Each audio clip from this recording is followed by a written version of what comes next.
я с табаком. Мы сегодня не увиделись, и это мой прокол. Мне просто лень было вставать с постели. Я провалялся весь день и вряд ли к тебе успел бы.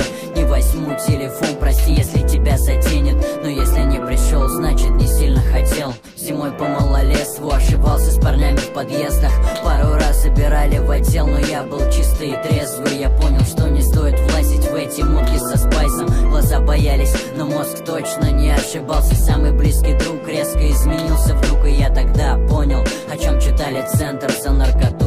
Он в этом утонул, а я тогда ночью подумал, что все, что сегодня убьет, завтра сделает глупым. Меня вновь разбудит шумный сосед с дрелью, а я наберу тебе, если решу встать с постели.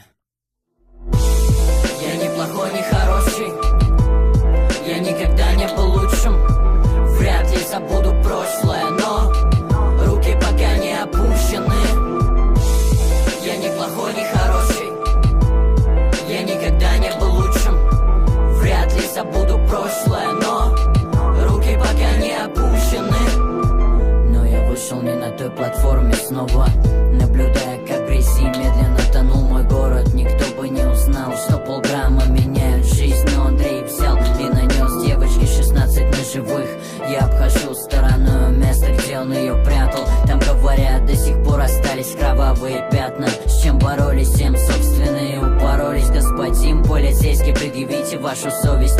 А без совести штрафные санкции ногами в спину. И мы не крысы, просто ищем здесь справедливость. Когда я в наушниках, лучше меня не тревожить. Передвигаюсь аккуратней кошки, шурша подошвой. Капюшон на голову спасает от лишних взглядов. Я на лавочку сяду, когда силы иссякнут. Может быть позже я забуду прошлое, как район гниет и как пахнет горелая кожа. Не вызывали скорую, пузыри по коже. Я не горел, но обжигался на